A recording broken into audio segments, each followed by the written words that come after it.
everyone, and welcome to the very first episode of Why Stay Put. This is a conversational podcast series where I host people from different nationalities, education, and professional background with a hope to bring together an inspirational story that emerged from making major moves in life, be it relocating from one country to another, breaking stereotypes, or taking a plunge into the entrepreneur journey in order to bring one's smallest idea to life. On this podcast, we discuss all highs but also talk about the lows and how people tackled it. With these conversations, the aim is to simply share these motivational stories that would resonate with people of all ages across the globe. With that said, I'd like to introduce my very first guest, the incredible Dipika Trehan, founder of HOW Forum and corporate Diva. The motto of HOW is making women fall in love again, this time with herself. Corporate Diva, on the other hand, is a flagship program on transforming women professionals into women leaders. Dipika was recently awarded by Fortune India as an impactful leader in 2023. She was also awarded by Business Mint under 50 corporate leaders nationwide. Government Department of Industries and Commerce and Government Department of MSME also awarded her for her work. Her work has been applauded in person by Ms. Sherry Blair for her contribution in the corporate well-being and empowerment. Dipika is a certified universal mental health fitness first aid trainer and a certified mountaineer. She has decades of experience in fostering the development of female leaders. She has experienced several glass ceilings and significant travel, and in this episode, she divulges her insider knowledge on how to perceive entrepreneurship, leadership, and parenthood from different angles and fusion of personal development. Dipika is currently based off of Bangalore, India, but she has lived in various countries, including South Africa and Russia, cumulatively for over a decade. In this episode, we'll be focusing on how Dipika kept her professional and personal life going while migrating to these different countries and how that experience changed the course of her current lifestyle and career moves. Learn about how she built her brand Corporate Diva and what is her vision for the future. Welcome to this episode, Dipika, and thanks for being my first guest. Thank you so much, Archie. It's a pleasure being here. It is a complete honor at my end to be the first guest in your podcast. Looking forward. Absolutely. Before we actually dive into the questions, I'd like to just plug in this fun fact and tell our audience how we actually met. So I met Dipika in 2015, and that was a different journey. We both had participated in a Pan-India Miss Fitness India competition. And at that time, I was way too early into my fitness journey. But when I met the ladies on that platform, Dipika's aura just attracted me so much. Her positivity, her aura of being around in that environment just caught my attention. And I have looked up to her since then. And I'm so glad she's the first guest on this journey of my episodes, Why Stay Put. So let's dive into the questions and let's get started. Sure. So Dipika, first and foremost question for you. What has kept you going in life? Lovely and a tough question to start with, Archie. But I think if there's one thing I can say that has kept me going is perseverance. My never say die attitude. And just to keep trying, falling, rising, building, recreating, reinventing, evolving. I think those have been key elements to just stay put and keep going. That's awesome. And I think your journey started from HOW to Corporate Diva. So I'm sure how in the further question, we'd like to also indulge into how those ideas came into mind. What was your calling for those journeys? So the second question is... Yeah. Yeah. So could you also give us a rundown on the professional journey so far and how did HOW and Corporate Diva came into existence? Absolutely. In fact, that's going to be my road back into nostalgia because it's been over a decade that I've been at it. It hasn't been an easy road, but I can tell you that it has been a road of intense contentment and gratitude. And where it started from was that after my second child's birth, I was at my unhealthiest, physically, emotionally, mentally, and had almost given up on myself. But as I said, perseverance is one thing that I kind of take pride in. Um, I kept going on my well-being journey, and what I realized was that I had, after a very, very almost life-threatening pregnancy with my second child, I realized that there was a lot of weight gain that had happened because of various reasons and the complications. But beyond my physical body, it was a lot of my mental health that was compromised and which led to a lot more chaos physically, emotionally, and apparently. And therefore, I started off on my well being journey. And what I realized was that while the physicality of it is the apparent part of well being and health, uh, it is governed by the mental aspect of our well being. And I started seeing results only when I invested time, effort, energy, and belief in the mental aspect. That's when my mind came to a lot more calm. My body came to a lot more calm. Of course, weight loss was a by result of it. But and I was by then, suffering from thyroid, from PCOD. I had been through postpartum depression, and all of that. So when I came up that learning curve and I was far more comfortable with myself, I looked around for forums or platforms which would enable women like me with a similar journey, grappling with their well-being, to somewhere get direction, guidance beyond the weight aspect, beyond the size zeros or the physical aspect of it. And when I looked around, all I found was either hardcore diet or hardcore exercise. There wasn't any platform that I found which was talking about well being, not just fitness, fitness, fitness, but well being.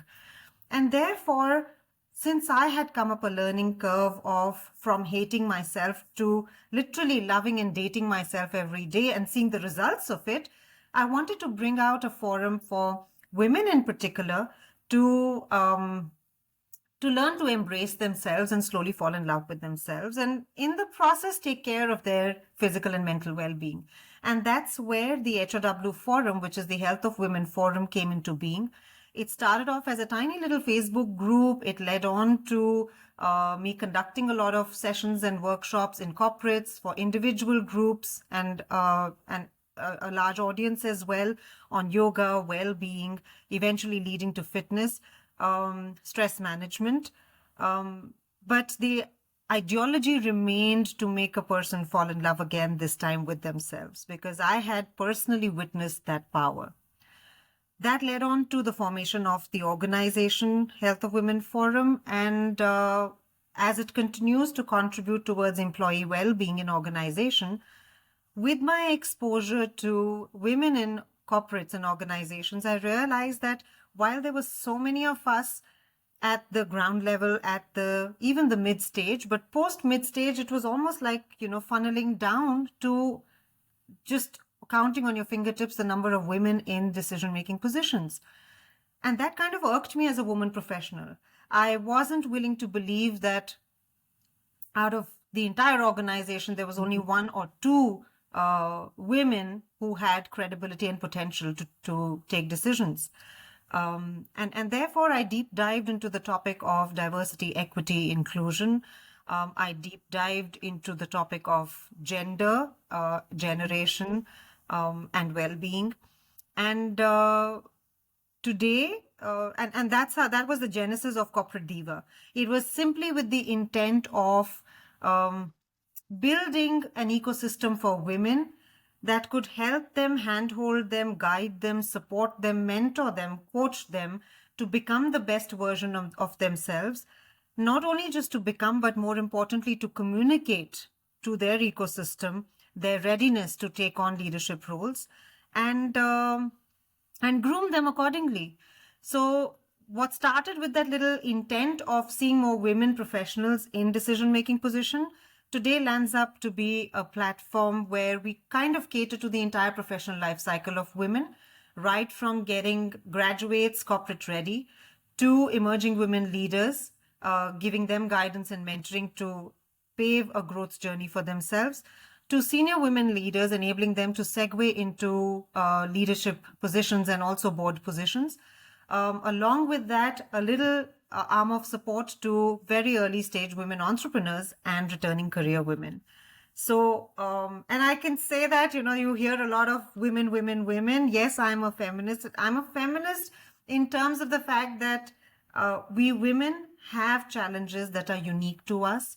We women encounter biases and stereotypes that are unique to our gender. And those need to be spotlighted currently. The global statistics tell us all about it, and once we reach a stage of equity and equality, I think I would just love to call myself a leadership mentor or a leadership coach. Until then, I think I have women as, in fact, my own gender as my priority. That's awesome. I think both of the missions for these companies or organizations are beautiful, and in a way that every woman comes across those questions. And these platforms give them a pathway to find out their calling, or just to find out, as you said, mental health or well-being. That's, even if we women do not surface that we are going through something, each woman goes through it at some point in their life. And we need people to talk to. That's where it begins. But platforms like these help us resonate with other people's story and how how they recovered from it, how they're dealing with it. And that's what keeps us going. So these platforms are just truly amazing. And I'll definitely plug in links of these, and all our listeners can definitely go and look at all the work that Dipika's been doing. It's been crazy. So I have always been inspired by her work, because I've recently realized myself in my journey that mental health is much greater than physical health. A better mental health eventually leads to a better physical health, and not the other way around. So I guess that was a beautiful response. Thanks for running down, all your journey and how you've come to that, Deepika. So I think just diving down to a different segue here. I know you've lived outside of India for over a decade. Tell us something about your time outside India, and what was your greatest learning that got you from that particular, all those years that you've spent outside India? Is all that glitters, really gold? Well, I'd say all that glitters, you make it gold. And it all depends on your approach towards it. It's not fancy. It's not full of frills. And that's what the projection is, that, staying out of the country, you're in a foreign country and you're in so much better, quality of life and all of that. But that's for social media. The reality is very different. You're away from home. You're away from any kind of support system.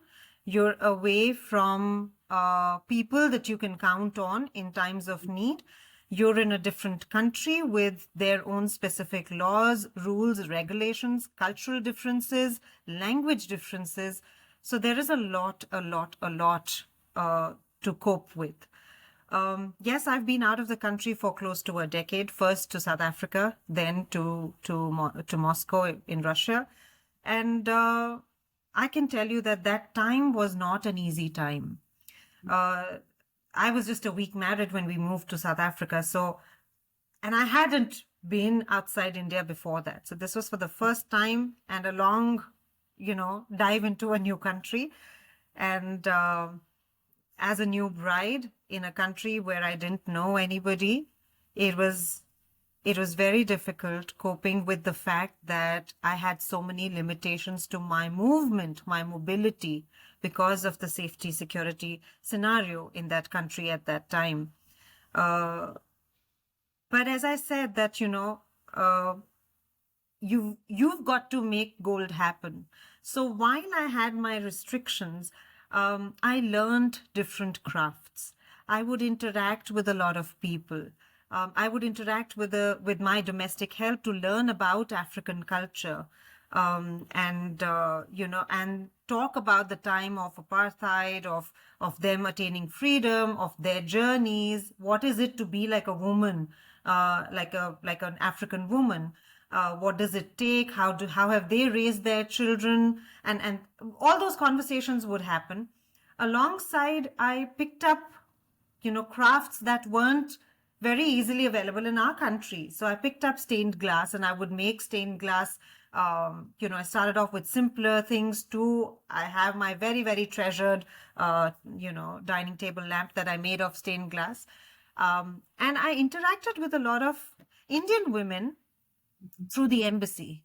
I was fortunate enough to have women of Indian origin embrace me into the ecosystem, and we eventually landed up building an ecosystem where, when I was due with my first child in South Africa, my baby shower was done in a typical Indian manner, with somebody even flying down to India to get me a sari for my baby shower. And that's how my baby was born in South Africa. So I have great memories, lots of hardships for sure, but I'm happy that I was able to create gold in a place which otherwise is also known for diamonds, right? So, Right. so that was South Africa. And then moving to Moscow, Moscow was a completely and literally poles apart, right? From South Africa to the North Pole in Russia. But climate change was there. There was pressure change. I mean, there were times where we would laugh that, in the aircraft, the pilot would announce that we're at 40,000 feet and the outside temperature is minus 38 degrees. And my husband and I would just laugh and say, hey, we see that on the ground, right? But there was language. There was a huge language barrier. Again, mobility was compromised because of more than half the year being in snow and cold and crazy temperatures. And I had a much traveling husband always because of the field that he works in. And that's where I was due with my second baby. And on a lighter side, we moved back to India because we didn't want any more babies. Whichever country we went to, we had a baby. So, yeah, but coming back to reality, Moscow again was not easy. But by then, I had learned to navigate through creating and building a network by connecting with the Indian embassies outside of India. So that was my biggest learning from South Africa. So when I reached Moscow, the first thing I did was to register myself at the Indian embassy and solicit them to invite me to all the cultural events and just get me on their mailing list. And when that happened, one met people and you interacted with them, their network, and further on. I also volunteered for a lot of social work because one, I've always been aligned and bent towards giving back and serving the society. But also those were times where you got to, cross network a lot with women of different countries, ambassadors from different countries, their wives. So there was a lot of learning all the time. And I think the one thing that I kind of would like to communicate to every woman, expatriate in particular, is to put aside the hardships that you go through, because there is a gold mine of learnings and value adds that you get in that process, which we undervalue at that point in time because things don't look that hunky-dory. But looking back, I may not have been able to do my work as successfully that I do had I not had the exposure to these countries and people from different cultures. And more importantly, had I not been open to adaptability. So that's how it has been for me, staying abroad and then coming back to India. But again, going back to your question of all that glitters is gold, I think I've been fairly successful in making gold happen for me. That's such a wonderful way of looking at it. And I think it's always perspective that leads to the end result. I can totally agree with you that power of networking is so important in this, especially when you're outside of your country, you're outside of your comfort zone. When you network with like-minded people, when you network with people who are going through a similar journey, it just helps you create that bubble, if not bubble, a sort of a safe space where you feel that there are other people who might listen to you, who might resonate with you, and who might help you move forward. So I think it's a beautiful experience, and myself being away from home for a good number of years, I can totally relate with with your journey here. Yeah, and I'm going to add one thing on that, Archie, is that, while I spoke about the positive aspect of Mm-hmm. the perspective, it didn't come easy. I had two little toddlers at hand, and there were days where after being, graduating out of the top universities of the country, of doing my MBA from a top institution in India, to being in a corporate job, and then suddenly leaving everything to changing from one diaper into the other diaper, of one child to the other, and preparing feed, and then taking care of sickness, of health, and all of that. It was fairly gloomy, and I did have my dark days as well. But I think communication is very important. And communication doesn't always mean knowing the language, right? I remember I had a Japanese friend in Moscow. Of course, I didn't know Japanese, and of course, she didn't know, English that well. And she was also like me as an expatriate wife grappling with Russian. So in our both, tattered Russian, between two cultures of India and Japan, we actually became each other's support system. I actually taught her to make the biryani. She taught me to, how to roll the sushi. And I got, a fit to size. Like in India, we have those tailored clothing that is made, our salwar kameezes for her. And she went to Japan and got kimonos for my daughter. That's so And sweet. there was just so much of love. And I think that love got developed only because we both wanted to communicate and we didn't let language be a barrier. Right. Exactly. And in these moves, as you're saying, it sounds glorious on the outside, but the one who's dealing with it, and I know a lot of women who've moved abroad because their husband's job, and for them the journey is even more challenging because they have to leave their well-established career back in their country, come back to a new country, and start all over again. Yeah. So it sounds glorious to say that you've moved there, but to actually be in that position and have a grip again on your career and even on your lifestyle. It's not even just about career, just maintaining that personal life, especially if you have kids. It's a huge mountain to climb. So your journey has been great, and I really would like to appreciate all the women listening in. If they're going through this journey or if they've been through this journey, kudos to all those women out there. I think my next question was pretty much onto the same lines. I think you've also already answered it, so I'm going to skip it. But I'm going to go to one of my favorite questions on the list is, during your time of all these years of movement between continents, were you ever searching for a quote unquote? I was quote unquote searching for a settled self. I think I had just been uprooted from, and it wasn't a planned uprooting, right? It wasn't something that gave me time enough to kind of come to terms with the fact that you're going to be moving out and being uprooted from your professional journey, uprooted from your social ecosystem, your professional ecosystem. So it just happened like that for me. And therefore, I think more than settling in terms of place, on the positive that came along with me was that I come from from the Indian Armed Forces background. I've grown up in the Indian Army. And so, we were uprooted like every 2-3 years from one place to the other place to the other place again. So DEI pretty much ran in my DNA. Probably I didn't realize it. But even then, yes, I was looking to be settled. And for that, probably in-person mobility was fine, but intercontinental mobility was not something that, did too good. But beyond that, it was first to come to terms with self, first to come to terms and embrace the acceptance of being out of my little pond of comfort, being thrown into situations which were totally alien to me.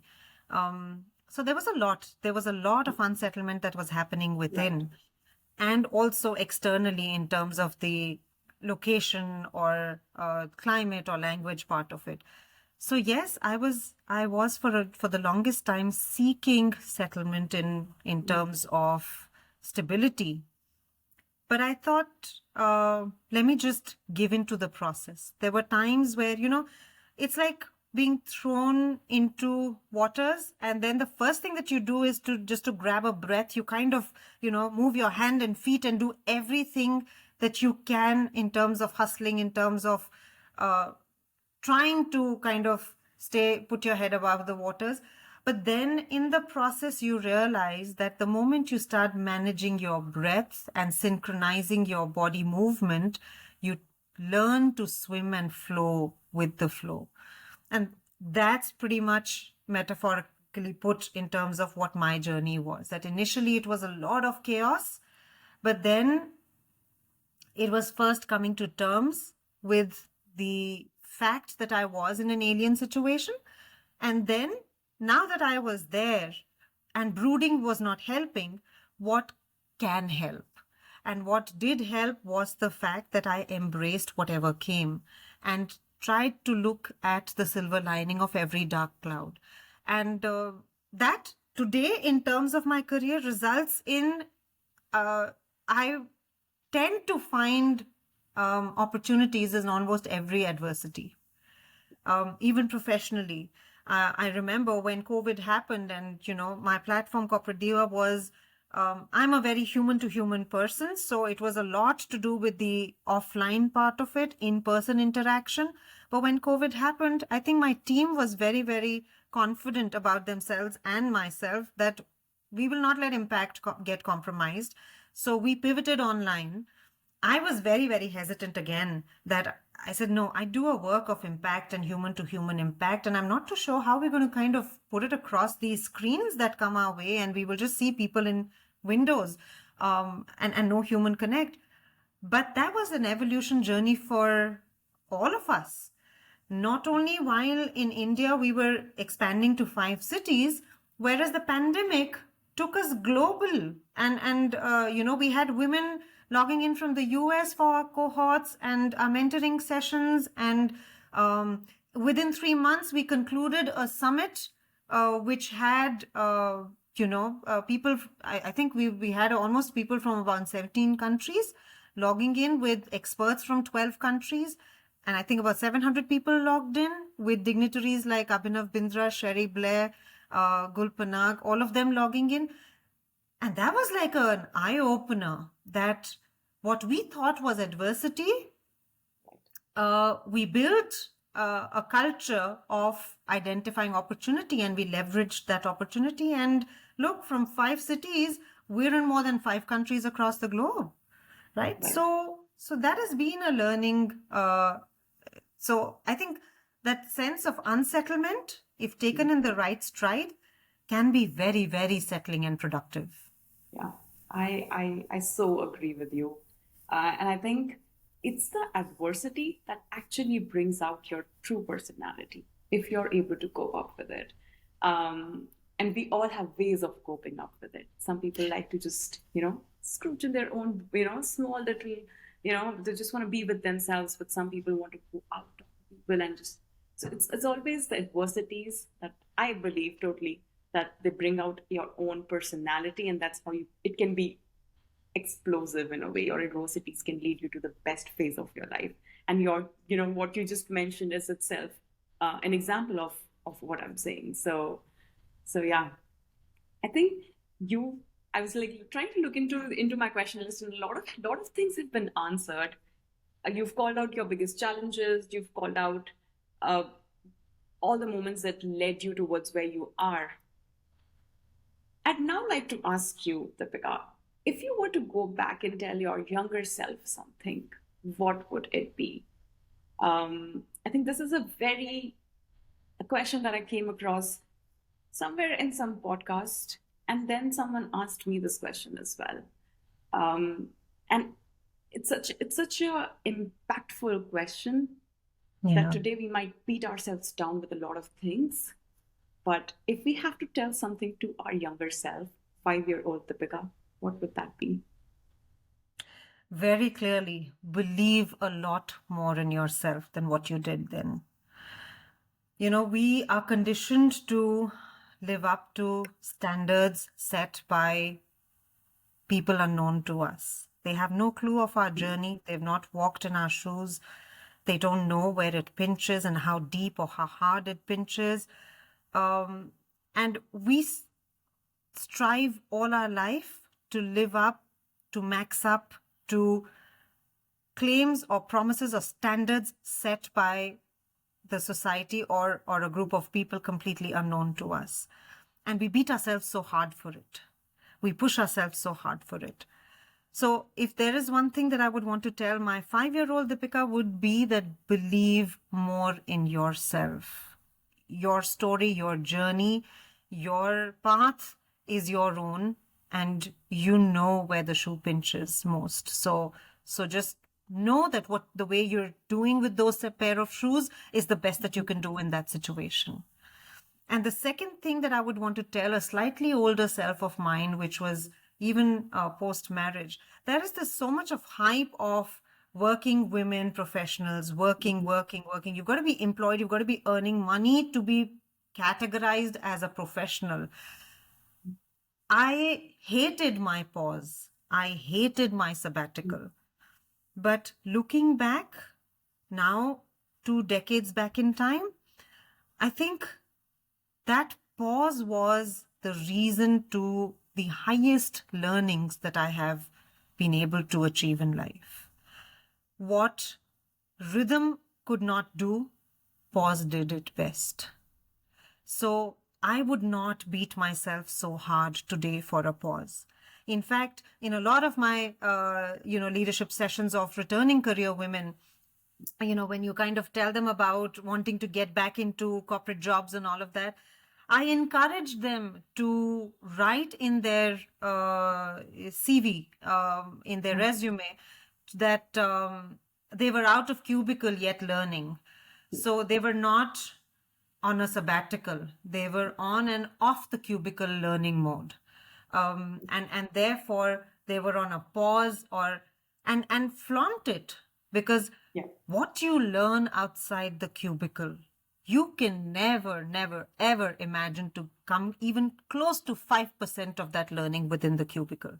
And yet it's called sabbatical, right?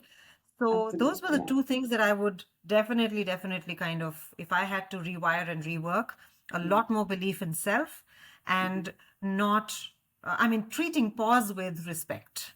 Exactly. And pause, like a career pause, is still treated as a taboo, I would say.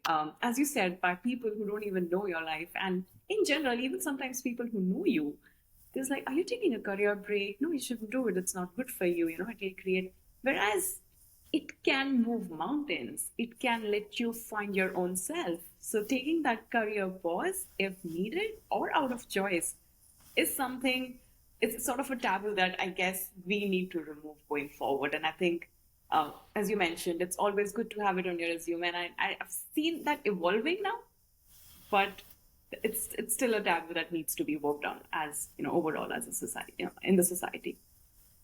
Yeah.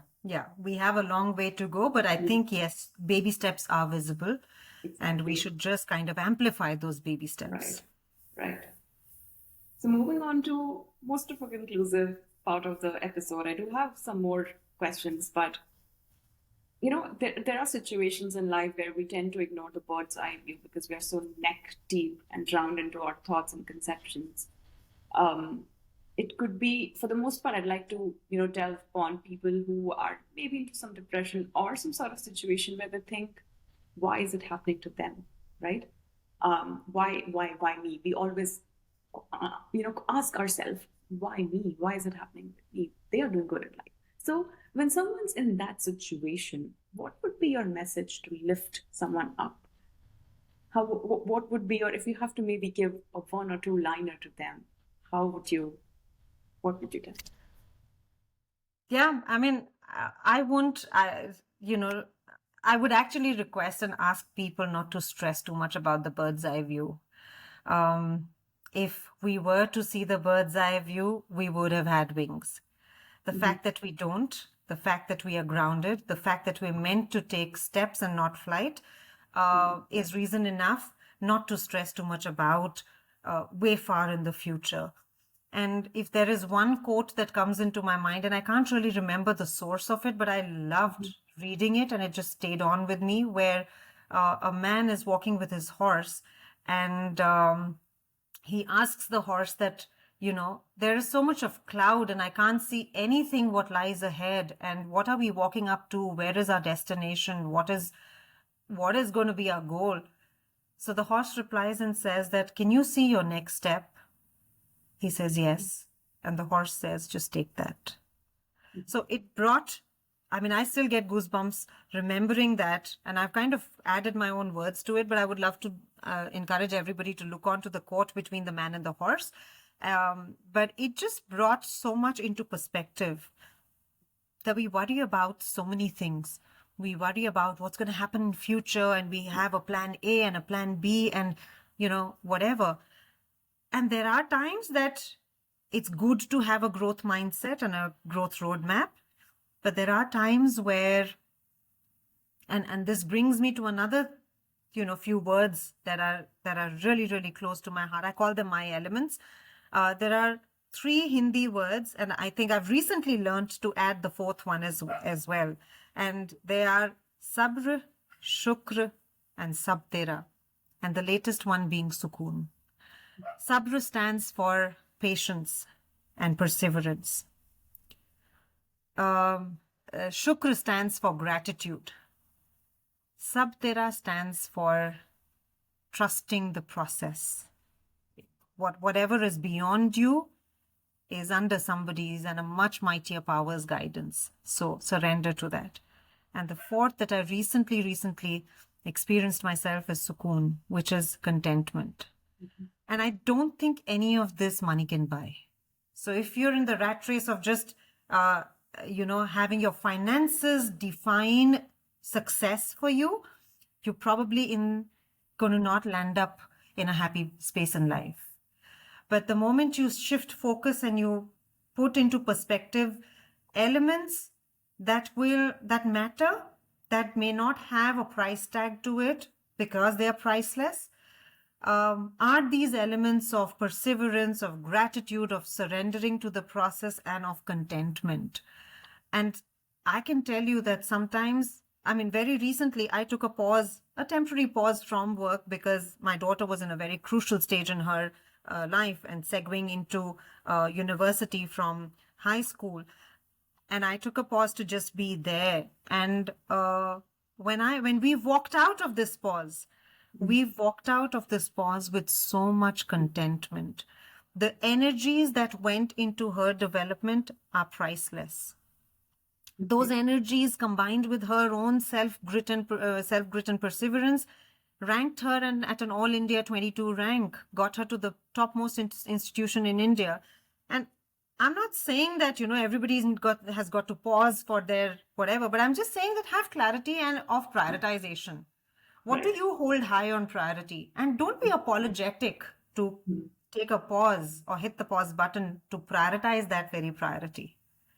Right? So all this coming together would be something which I think people grappling or walking through that cloud, don't even worry about the bird's eye view. Yeah. I had no clue of the bird's eye view of what my exposure and my journey would lead on to in terms of well-being, in terms of leadership development today, had I worried about the bird's eye view then. I just took every step, one step at a time. I tried to soak in as many learnings from every step. Some were great learnings, some were not so great learnings, but that made me understand all facets of life and of diversities. And therefore, that contributes massively to my work today. So, we do, as I said, you don't really need to worry about the bird's eye view. You're not a born bird. You're not supposed to take flight. You've just got to walk the next step, which is what keeps you grounded and keeps you a lot at calm. That's such a beautiful way of looking at it. Because we tend to, and I guess I was listening to some speech, and it was, why do we stress? Why do we stress so much? Because we are not living in the present. We are just either thinking of the past, or are we just thinking of, wait, what will we do in the future? And that mindset has been encouraged by the society. So we need to, I think we need to, as you said, that we need to grace our pause. We need to firstly be not, we should not apologize to ourselves, let alone other people, right? If you're taking that pause, just sit down, pat yourself, and say you deserve it. Just take it for yourself.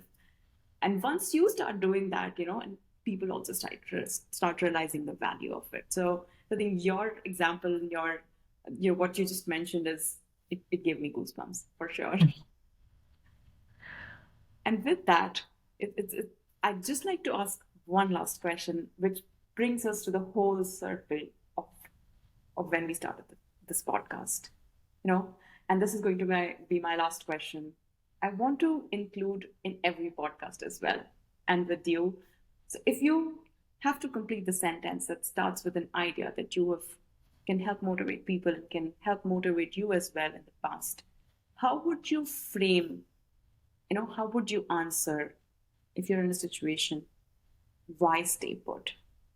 If you were trying to think about a lot of things in your mind, a question would come, would I be able to do it? How will it go? So in combination, you know the answers, but how are you going to put it, why stay put? How will you answer that to yourself? In one sentence, why stay put? Because it's worth it.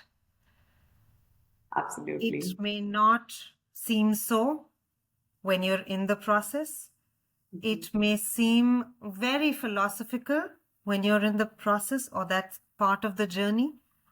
And I've had my stances where, when somebody more elder, more wise, or even younger, I mean, I love getting reverse mentored as well, have shared some pieces of wisdom, but just because I'm not in that frame, I didn't take them as wisdom, and I said, no, you're just lucky, and that's how things panned out for you.